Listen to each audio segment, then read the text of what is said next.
Hello students, இது just no it.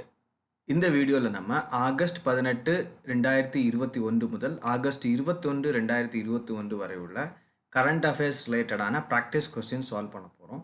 இந்த questions பல்வேறு போட்டித் தேர்வுகள் மற்றும் நுழைவுத் தேர்வுகளுக்கு தயாரித்து கொண்டிருக்கக்கூடிய தேர்வர்களுக்கு உதவும். முதல் கேள்வியை நம்ம சால்வ் பண்ணலாம். Operation Sadbhavana sometimes seen in the news recently is related to. So இது என்ன அப்படின்னு கேட்குறாங்க. ஆப்ரேஷன் சத்பாவனா அப்படின்னா என்ன அப்படின்னு கேட்குறாங்க. ஸோ இங்கே வந்து option B, sponsorship of students from Jammu and Kashmir and Ladakh by Indian army in its residential schools அப்படிங்கிறது கரெக்ட் ஆன்சர். ஸோ இது ஏற்கனவே இந்த ஆப்ரேஷன் சத்பாவனா அப்படிங்கிறது ஏற்கனவே அமலில் இருக்கக்கூடிய ஒரு ஸ்கீம் தான், இந்தியன் ஆர்மியோடைய ஸ்கீம். அப்போது இதில் இப்போ ரீசெண்டாக என்ன பண்ணியிருக்காங்கன்னா ஒரு புதிய காம்பனண்ட்டை அறிவிச்சிருக்காங்க, ரைட்? ஸோ ஆப்ரேஷன் சத்பாவனா அப்படின்னா ஆப்ரேஷன் குட்வில் அப்படிங்கிறது அர்த்தம்.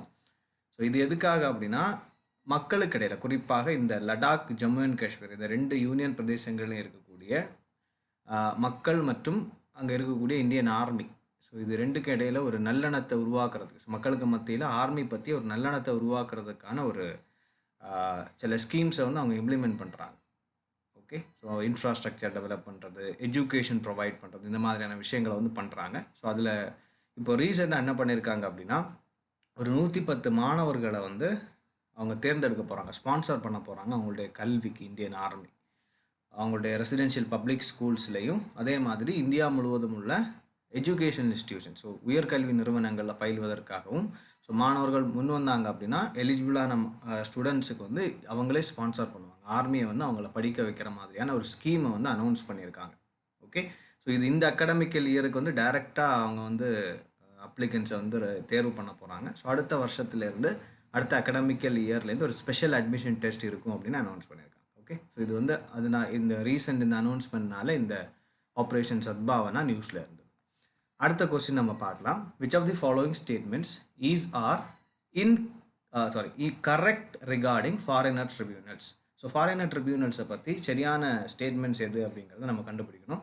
ஃபஸ்ட்டு ஸ்டேட்மெண்ட் பாருங்கள். It is a quasi judicial body established as per the foreigner tribunal order 1964 and foreigners act 1946 அப்படின்ட்டு இருக்கு. ஸோ இந்த ஸ்டேட்மெண்ட் கரெக்ட். ஸோ அது வந்து ஒரு குவாசி ஜுடிஷியல் பாடி தான். ஸோ ட்ரிபியூனல்ஸ்னாலே பொதுவாக குவாசி ஜுடிஷியல் பாடிஸ் தான், தீர்ப்பாயங்கள் அப்படின்னு சொல்லுவாங்க, ரைட்? ஸோ இங்கே வந்து இந்த ஃபாரினர் ட்ரிபியூனல் அப்படிங்கிறது வந்து இந்த ஒரு ஆர்டர் ப்ளஸ் இந்த ஒரு ஆக்டுக்கு கீழே உருவாக்கப்பட்ட ஒரு அமைப்பு.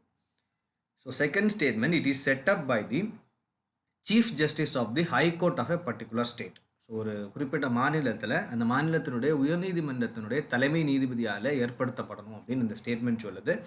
இல்லை, இது தவறு. So option A one only அப்படிங்கிறது தான் கரெக்டான ஆன்சர். ஸோ அப்போ யார் செட்டப் பண்ணலாம், யார் வந்து இதை வந்து ஏற்படுத்தலாம் இந்த தீர்ப்பாயங்கள் அப்படின்னா டிஸ்ட்ரிக்ட் மெஜிஸ்ட்ரேட்ஸே, ரைட்?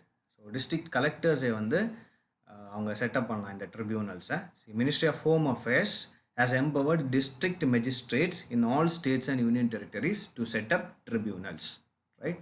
இந்த தீர்ப்பாயங்களை அவங்களே ஏற்படுத்த முடியும். ஸோ இப்போ ஏன் சமீபத்தில் நியூஸில் இருந்ததுன்னா, அஸ்ஸாமில் வந்து இந்த நான் சிட்டிசன்ஸ், சரியா, ஸோ இந்தியன் சிட்டிசன்ஷிப் ப்ராப்பராக இல்லாதவங்களுடைய அது ரிலேட்டடான இஷ்யூஸ் வந்து நிறைய இருக்கேன். அஸ்ஸாம் வந்து ஒரு பார்டர் ஸ்டேட் அப்படிங்கிறதுனால ஸோ அங்கே இந்த ஃபாரினர்ஸை, இந்தியன் சிட்டிசன்ஷிப் இல்லாதவங்கள இல்லை சிட்டிசன்ஷிப் ப்ராப்பராக ப்ரூவ் பண்ண முடியாதவங்களை வந்து கண்டுபிடிக்கிறது வந்து பார்த்திங்கன்னா அந்த ஸ்டேட் போலீஸோடைய பார்டர் விங்கோட வேலை. ஓகே, ஸோ அவங்கள கண்டுபிடிச்சி, அப்படிப்பட்ட நபர்களை கண்டுபிடிச்சி அவங்களுக்கு வந்து ஒரு நோட்டீஸ் இஷ்யூ பண்ணுவாங்க. அவங்க நோட்டீஸ் இஷ்யூ பண்ணதுக்கு அப்புறம் அந்த நபர்கள் வந்து இந்த தீர்ப்பாயங்கள், இந்த ஃபாரினர் ட்ரிபியூனல்ஸில் அவங்க தங்களுடைய சிட்டிசன்ஷிப்பை ப்ரூவ் பண்ணணும், ரைட்? ஸோ அப்போ வந்து நேரடியாக அரசு வந்து இவர் வந்து சிட்டிசன் இல்லை அப்படின்னு டிக்ளேர் பண்ண முடியாது. ஸோ இந்த குவாசி ஜுடிஷியல் பாடிஸ், இந்த தீர்ப்பாயங்கள் தான், இந்த ட்ரிபியூனல்ஸ் தான் அதுக்கான இறுதி முடிவுகளை எடுக்க முடியும். இப்போ சமீபத்தில் இந்த அஸ்ஸாம் கவர்மெண்ட்டுடைய பொலிட்டிக்கல் டிபார்ட்மெண்ட் என்ன பண்ணியிருக்கு அப்படின்னா ஒரு நோட்டிஃபிகேஷன் இஷ்யூ பண்ணியிருக்காங்க.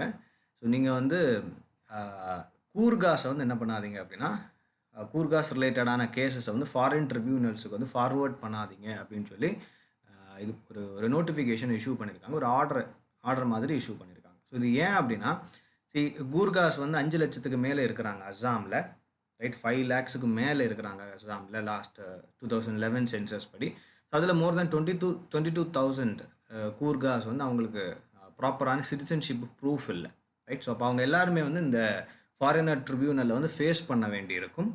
ஸோ இந்த கூர்கா அந்த கம்யூனிட்டி, இந்த என்டையர் கம்யூனிட்டியுமே வந்து இந்தியன் டிஃபென்ஸில், ஸோ நிறைய பேர் வந்து ஆர்மியில் ஒர்க் பண்ணுற மாதிரி இருக்கிறாங்க. ஸோ நிறைய இந்தியன் நேஷனுக்கு வந்து இந்திய தேசத்துக்கு நிறைய பங்காற்றிருக்காங்க, இந்திய தேசத்துடைய வளர்ச்சியில் இந்த கூர்கா கம்யூனிட்டி. ஸோ அதனால அவங்கள வந்து இந்த ஃபாரினர் ட்ரிபியூனல்ஸுக்கு டைரக்ட் பண்ண வேண்டாம் அப்படிங்கிற ஒரு நோட்டிஃபிகேஷனை அஃப்கோர்ஸ் நம்மளுடைய கேபினெட் வந்து அது ஒரு டிசிஷன் எடுத்திருந்தது. அதை அஸ்ஸாம் ஸ்டேட் கவர்மெண்ட்டுக்கு ஃபார்வர்ட் பண்ணியிருந்தாங்க. அஸ்ஸாம் ஸ்டேட் கவர்மெண்ட் தன்னோட ஸ்டேட் போலீஸோட பார்டர் விங்க்கு அந்த நோட்டிஃபிகேஷனை இஷ்யூ பண்ணியிருக்கு. Okay, right. அடுத்த கொஸ்டின் பார்க்கலாம் நம்ம. Financial inclusion index is published by. So இது ஒரு இண்டெக்ஸ், ஒரு காம்போசிட் இண்டெக்ஸ். ஸோ இதை வந்து நாங்கள் அனௌன்ஸ் பண்ணுவோம், இதை பப்ளிஷ் பண்ணுவோம் அப்படின்னு Reserve Bank of India announce பண்ணியிருக்கு. So it's going to be published by Reserve Bank of India. Okay, so இது எதுக்கான ஒரு இண்டெக்ஸு? ஸோ ஒவ்வொரு வருஷமும் ஜூலை வந்து அதை பப்ளிஷ் பண்ண போகிறாங்க, ஆனுவல் ஃபினான்ஷியல் இன்க்ளூஷன் இண்டெக்ஸ் அப்படின்னு. ஸோ ஃபினான்ஷியல் இன்க்ளூஷன் அப்படின்னா இந்தியாவில் வந்து நிறைய ஃபினான்ஷியல் சர்வீசஸ் இருக்குது. குறிப்பாக பேங்கிங், வங்கி சார்ந்த சேவைகள் இருக்குது, இன்வெஸ்ட்மெண்ட்ஸ் இருக்குது, முதலீடு சார்ந்த சேவைகள் இருக்குது, காப்பீடு, இன்சூரன்ஸ், அப்புறம் போஸ்ட்டு, ரைட், அப்புறம் பென்ஷன் செக்டர். ஸோ இது எல்லாம் வந்து எல்லாரும் அவைல் பண்ணுறாங்களா, இல்லை எத்தனை பேரை வந்து இந்த சர்வீசஸ் போய் சேர்ந்துருக்கு அப்படிங்கிறத அசஸ் பண்ணுறது தான் இந்த இண்டெக்ஸோட முக்கியமான நோக்கம். So it comprises 3 broad parameters. இங்கே போட்டிருக்காங்க பாருங்கள். ஆக்சஸ், ஓகே, ஸோ எத்தனை பேர் ஆக்சஸ் பண்ணுறாங்க, இவ்வளோ கோடி மக்கள் தொகை இருக்கிற நாட்டில் எத்தனை பேர் இந்த ஃபைனான்ஷியல் சர்வீசஸை ஒழுங்காக ஆக்சஸ் பண்ணுறாங்க, ஸோ எத்தனை பேர் பயன்படுத்துகிறாங்க, இந்த மக்கள் பயன்படுத்தக்கூடிய இந்த ஃபினான்ஷியல் சர்வீசஸ், இந்த நிதி சார்ந்த சேவைகள் எல்லாம் எப்படி இருக்குது, என்ன மாதிரியான குவாலிட்டியில் இருக்குது அப்படிங்கிறத அசஸ் பண்ணக்கூடிய ஒரு முழுமையான ஒரு இண்டெக்ஸாக வந்து இது வரப்போகுது. 4th question, consider the following statements. India is the largest consumer of vegetable oil. Of this, palm oil imports are almost 60% of its total vegetable oil imports. So இந்த ஸ்டேட்மெண்ட் கரெக்டு. நம்ம வந்து நிறைய வெஜிடபிள் ஆயில் கன்சியூம் பண்ணுறோம். அதில் அந்த consume பண்ணுறதுல பார்த்திங்கன்னா ஒரு 60% வந்து இம்போர்ட்ஸ் தான், பாம் ஆயில் இம்போர்ட்ஸ் நிறைய வந்து இறக்குமதி பண்ணுறோம். ஓகே, பாம் ஆயிலை. ஸோ இப்படி பாம் ஆயில் இறக்குமதி பண்ணும்போது அதிகமாக நம்மளுடைய செலவு வந்து அரசுக்கு ஏற்படுது. ஸோ அதை குறைக்கணும். ஸோ அதுக்காக தான் என்ன பண்ணியிருக்காங்கன்னா, they have announced this national mission on edible oil, oil palm. Okay, so it aims to achieve self reliance. Okay, சுயசார்பு, இந்த ஆயில் பாம் ப்ரொடக்ஷனில் சுயசார்பு அடையணும் அப்படிங்கிற எண்ணத்தோட அறிவிக்கப்பட்டது தான் இந்த national mission on edible oil, oil bomb. So இங்கே வந்து ஆப்ஷன் சி போத் 1 and 2 அப்படிங்கிறது கரெக்டான ஆன்சர். இப்போது இந்த ஆயில் பாம் ரிலேட்டடான இந்த ஸ்கீம் பற்றி அடிஷ்னலாக பார்க்கலாம் ஃபேக்ட்ஸ். இது எதுக்காக அனௌன்ஸ் பண்ணியிருக்காங்க அப்படின்னு. இந்த பிளான் வந்து, இந்த ஸ்கீம் அரவுண்ட் 11,000 crore ஸ்பெண்ட் பண்ண போகிறாங்க. ஓகே, ஸோ ஆயில் பாம் ப்ரொடக்ஷனை வந்து இன்க்ரீஸ் பண்ணுறதுக்காக இந்தியாவில் 5 years, ரைட். இந்த டியூரேஷன் வந்து 5 years. ஸ்பெண்ட் பண்ண போகிற அமௌண்ட் வந்து அரவுண்ட் 11,000 crore. ஸோ 2 இடங்களை வந்து ஃபோக்கஸ் பண்ணுறாங்க. ஒன்று வந்து நார்த் ஈஸ்ட் இந்தியா, அப்புறம் வந்து அந்தமான் அண்ட் நிக்கோபார் ஐலண்ட். இந்த 2 பகுதிகளையும் ஃபோக்கஸ் பண்ணி இந்த ஆயில் பாம் ப்ரொடக்ஷனை வந்து கல்டிவேஷனை இன்க்ரீஸ் பண்ண போகிறாங்க. ஸோ இது எதுக்காக அப்படின்னா, நம்ம டொமஸ்டிக் எடிபிள் ஆயில் ப்ரைஸஸை வந்து நம்ம குறைக்கணும் அப்படிங்கிறதுக்காக அது ஒரு reason. So expensive palm oil இம்போர்ட்ஸை வந்து குறைக்கணும் அப்படிங்கிறதுக்காக. இன்னொன்று வந்து பார்த்திங்கன்னா, இதை நம்ம ப்ரொடக்ஷனை வந்து இன்க்ரீஸ் பண்ணணும். ஸோ எப்போ வந்து விலையை குறைக்க முடியும் அப்படின்னா, நம்ம உள்நாட்டிலேயே ப்ரொடியூஸ் பண்ண முடிஞ்சாதான். To raise the domestic production of oil, palm oil by 3 times. Okay, 3 மடங்கு இந்த ப்ரொடக்ஷனை வந்து உற்பத்தியை பெருக்க போகிறாங்க.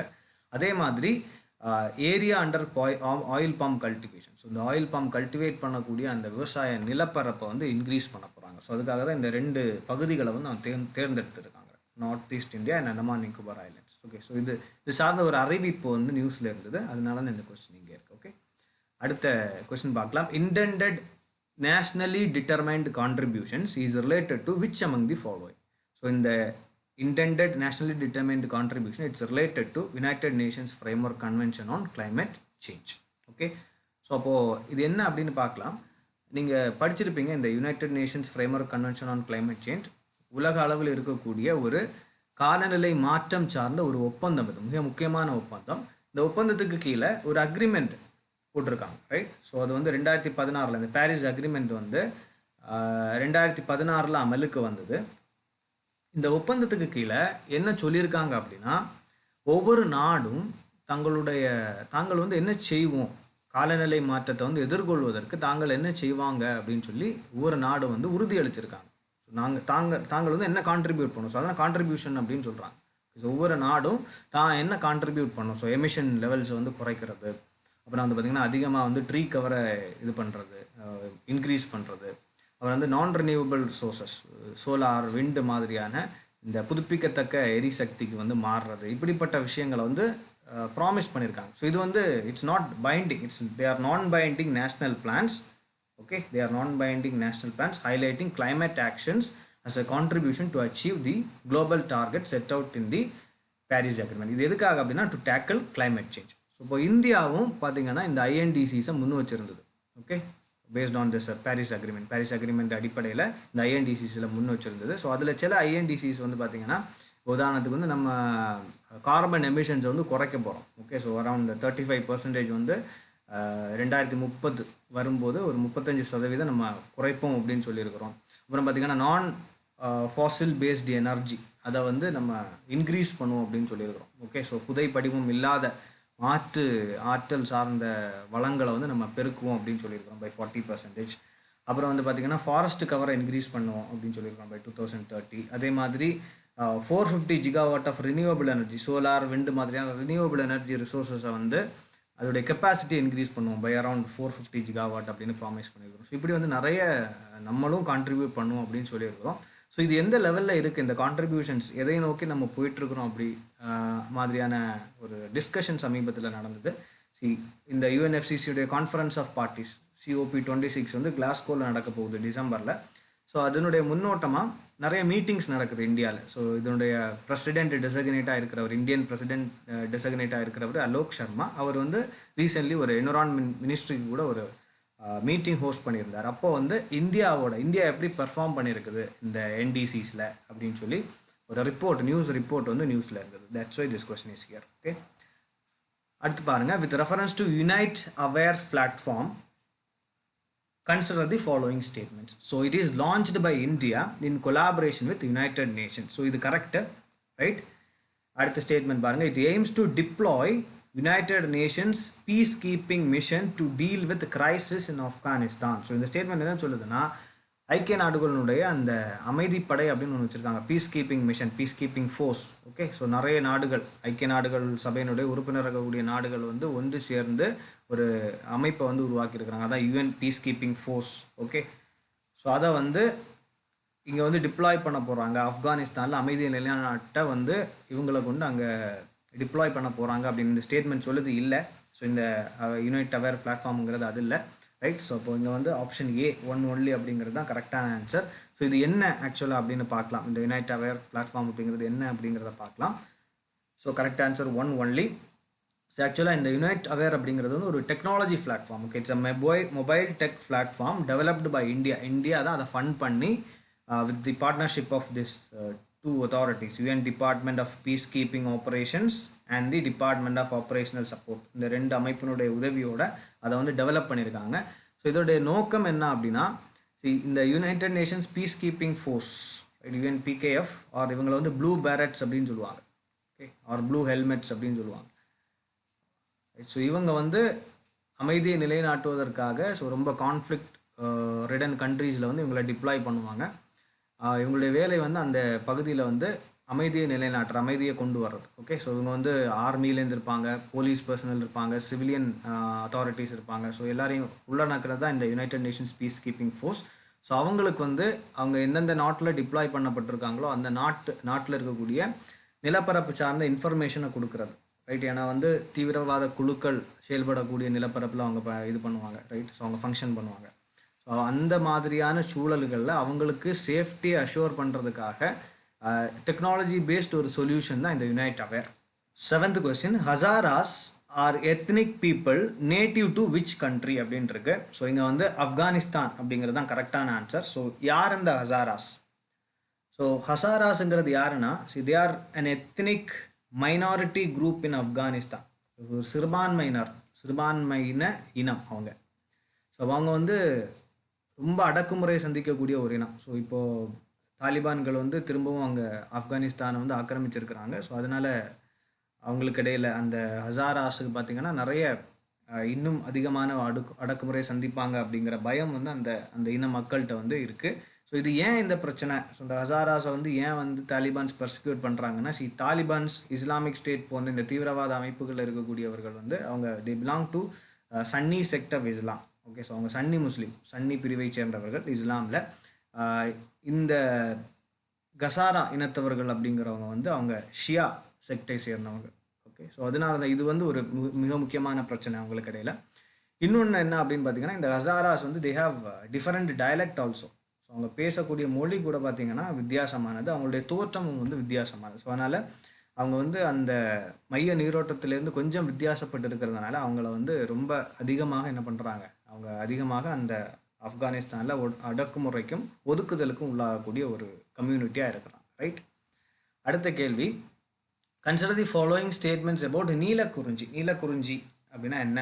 நமக்கு தெரியும், இந்த நீலக்குறிஞ்சிங்கிறது ஒரு rare flower. Okay, so it's a shrub that is found in Shola forest of Western Ghats in Karnataka, Kerala and Tamil Nadu. இது கரெக்ட்.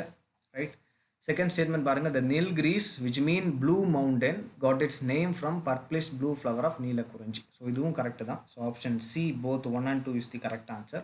ஸோ இந்த நீலக்குறிஞ்சி அப்படிங்கிறது இப்போ சமீபத்தில் அது 12 ஆண்டுகளுக்கு ஒரு முறை தான் மலரும் நீலக்குறிஞ்சி பூ. இப்போது ரீசெண்டாக கர்நாடகாவுடைய குடகு பகுதியில் மண்டலப்பட்டி அப்படிங்கிற அந்த மலைப்பகுதியில் இது வந்து மலர்ந்திருக்கிறதா சமீபத்தில் தகவல்கள் இருந்தது, நியூஸில் இருந்தது. ஸோ அதனால் இந்த கொஸ்டின் வந்து இங்கே இருக்குது. ஓகே, அடுத்தது 9th question, Kigali amendment sometimes seen in the news recently is related to. So Kigali amendment என்ன, அது ஏன் வந்து நியூஸில் இருந்தது அப்படின்னு பார்க்கலாம். ஸோ இது வந்து எதுக்காக, it's related to gradual phase down of hydrofluorocarbons. Okay, so India சமீபத்தில் இந்த கிகாலி அமெண்ட்மெண்ட்டை வந்து என்ன பண்ணாங்க அப்படின்னா அக்செப்ட் பண்ணியிருந்தாங்க. ஓகே, ராட்டிஃபை பண்ணுறதுக்கு முடிவு எடுத்திருந்தாங்க. ஸோ அதனால தான் இந்த கொஸ்டின் இங்கே இருக்குது. So India has decided to ratify this Kigali amendment. Okay, so Kigali amendment வந்து 2016. ஸோ ஏன் இது அமெண்ட்மெண்ட், இது ஒரு திருத்தம் அப்படின்னு ஏன் சொல்கிறாங்கன்னா, ஏற்கனவே ஒரு ப்ரோட்டோகால் இருக்குது. Okay, so Montreal protocol. So அது 1989 நாடுகளுக்கு இடையில் உருவாக்கப்பட்டது, ஏற்படுத்தப்பட்ட ஒரு ப்ரோட்டோகால், அது ஒப்பந்தம் அது. ஸோ இதுக்கு கீழே இந்த மான்ட்ரியல் ப்ரோட்டோகாலுக்கு கீழே என்ன பண்ணுறாங்கன்னா, so they are phasing out CFCs, chlorofluorocarbons. So இந்த குளோரோஃப்ளூரோ கார்பன்ஸ் தான் ஓசோன் டிப்ளிஷனுக்கு முக்கியமான காரணம். ஸோ இப்போ இந்த சிஎஃப்சிஸுக்கு பதிலாக சிஎஃப்சிஸை வந்து ஃபேஸ் அவுட் பண்ணிவிட்டு, ஸ்லோவாக ஃபேஸ் அவுட் பண்ணிவிட்டு, as the result of Montreal protocol நம்ம என்ன பயன்படுத்த ஆரம்பித்தோம் அப்படின்னா ஹெச்எஃப்சிஸ், ஹைட்ரோஃப்ளூரோ கார்பன்ஸை வந்து பயன்படுத்த ஆரம்பித்தோம். எங்கே, ஏர் கண்டிஷனிங்கில், ரெஃப்ரிஜரேஷனில், ஃபர்னிஷிங், ஃபோம் இண்டஸ்ட்ரியில், இது எல்லாத்துலேயுமே வந்து சிஎஃப்சிஸை ரீப்ளேஸ் பண்ணிவிட்டு ஹெச்எஃப்சிஸை பயன்படுத்த ஆரம்பித்தோம். பட் இந்த ஹெச்எஃப்சிஸ் வந்து அஃப்கோர்ஸ் ஓசோனுக்கு எந்த பிரச்சனையும் ஏற்படுத்தாது. ஆனால் it's a potential global warming agent, it's a green house case. Okay, so அது பசுமை இல்லை வாயு. ஸோ கார்பன் டை ஆக்சைடை விட பல மடங்கு ஹீட்டை வந்து ட்ராப் பண்ணி வச்சுருக்கக்கூடிய எபிலிட்டி இந்த ஹெச்எஃப்சிஸுக்கு இருக்குது. ஸோ அதனால் அதையும் வந்து நம்ம ஸ்லோவாக ஃபேஸ் அவுட் பண்ணணும், இல்லைனா குளோபல் வார்மிங் வந்து இன்க்ரீஸ் ஆயிரும். அதுக்காக தான் என்ன பண்ணாங்கன்னா இந்த கிகாலி அமெண்ட்மெண்ட்டை கொண்டு வந்து ஸோ இந்த ஹெச்எஃப்சிஸையும் ஃபேஸ் அவுட் பண்ணணும் அப்படிங்கிற விஷயத்தை இந்த மான்ட்ரியல் ப்ரோட்டோகாலில் சேர்த்தாங்க. ஓகே, ஸோ அதை இந்தியா வந்து என்ன பண்ணியிருக்கு அப்படின்னா இப்போ வந்து அக்செப்ட் பண்ணியிருக்குது. Right, so it enables gradual phase down of hydrofluorocarbons. Okay, Kigali agreement enables the gradual phase down of hydrofluorocarbons, which is a family of chemicals used extensively in the air conditioning, refrigeration and furnishing foam industry. Right, final question பாருங்க, consider the following statements about Madhurkadi mats. So what is this Madhurkadi mats? So these are mats woven in West Bengal from a rhizome based plant found abundantly in the alluvial tracts. So இந்த பாய்கள் வந்து பார்த்திங்கன்னா நேச்சுரலாக கிடைக்கக்கூடிய natural ஃபைபர்லேருந்து, plant ஃபைபர்லேருந்து உருவாக்கப்படக்கூடியது அப்படின்னு இந்த statement சொல்லுது. இது correct. குறிப்பாக இது வெஸ்ட் பெங்கால்லேருந்து இந்த மேட்டை வந்து என்ன பண்ணுறாங்கன்னா வியூ பண்ணுறாங்க. ஓகே, ஸோ நெய்கிறாங்க. So in 2018 Madurkathi mats was awarded the geographical indication tag. புவிசார் குறியீடு கிடச்சிருக்கு வெஸ்ட் பெங்காலுக்கு வந்து புவிசார் குறியீடு இருக்குது இந்த மதுரகதி மேட்ஸ்க்கு அப்படின்னு சொல்லி இந்த ஸ்டேட்மெண்ட் சொல்லுது. 2018 கிடச்சிருக்கு அந்த புவிசார் குறியீடு. இதுவும் கரெக்டு. ஸோ இங்கே ஆப்ஷன் சி போத் 1 and 2 அப்படிங்கிறது தான் கரெக்டான ஆன்சர். ஸோ இது ஏன் நியூஸில் இருந்தது அப்படின்னா, இந்த மதுர்கதி மேட் வந்து அது வந்து ரொம்ப ட்ரெடிஷ்னலான ஒரு கிராஃப்ட் அது. ஓகே, ஸோ ஒரு கலை, கைவினை கலை அது. இது குறிப்பாக பார்த்தீங்கன்னா அங்கே இருக்கக்கூடிய அந்த கிராம பொருளாதாரத்துக்கு மிக முக்கியமான பங்காற்றுது இந்த மதுரகதி மேட் வீவிங். ஸோ குறிப்பாக பெண்கள் தான் அதிகமாக இதில் ஈடுபட்டு இருக்காங்க இந்த தொழிலில், ரைட். இந்த மதுரகதி மேட்டை வீவ் பண்ணுறதுல நெய்கிறதுல. அப்போது இங்கே வந்து சமீபத்தில் இண்டிபெண்டன்ஸ் டே நம்ம செலிப்ரேட் பண்ணோம். அது ரிலேட்டடாக நடந்த செலிப்ரேஷன்ஸில் பார்த்தீங்கன்னா 2 விமெனுக்கு, ஸோ இந்த வெஸ்ட் பெங்காலை சேர்ந்த 2 பெண்களுக்கு, கௌரி ராணி ஜனா அப்புறம் கௌரி பாலாதாஸ், 2 பேருக்குமே வந்து இந்த மதுரகதி மேட்ஸை நெய்கிறதுக்கான சிறப்பான ஒரு ரெகாக்னிஷனாக நேஷ்னல் ஹேண்டிகிராஃப்ட் அவார்ட் அவங்களுக்கு வழங்கப்பட்டிருக்கு. ஓகே, ஸோ அது வந்து செய்தியில் இருந்தது. அதனால தான் இந்த நேஷ்னல் ஹேண்டிகிராஃப்ட் அவார்ட். ஸோ அது வந்து எதுக்காக கொடுக்கப்பட்டது, இந்த கலை வந்து ரொம்ப முக்கியம். ஸோ இது வந்து குறிப்பாக பார்த்திங்கன்னா யூபிஎஸ்சியில் ஆர்ட் அண்ட் கல்ச்சர் டாப்பிக்கு கீழே ரொம்ப முக்கியமான ஒரு ஃபேக்ட் இது நமக்கு எக்ஸாம் பாயிண்ட் ஆஃப் வியூவில். ஓகே, ஸோ நன்றி நண்பர்களே, தேங்க்யூ ஸோ மச் இந்த வீடியோவை பார்த்ததுக்கு. உங்களுக்கு இந்த வீடியோ பிடிச்சிருந்தால் லைக் பண்ணுங்கள், மற்ற தேர்வர்களோட ஷேர் பண்ணுங்கள், உங்களுடைய கருத்துக்களை கமெண்டில் பதிவிடுங்க. மிக முக்கியமாக இந்த சேனலுக்கு சப்ஸ்கிரைப் பண்ணுங்கள். ஸோ தட் இன்னும் நாங்கள் நிறைய வீடியோஸ் வந்து உங்களுக்காக க்ரியேட் பண்ணி போட முடியும். நிறைய தகவல்களோடையும் கேள்விகளோடையும் உங்களை இன்னொரு வீடியோவில் சந்திக்கிறேன்.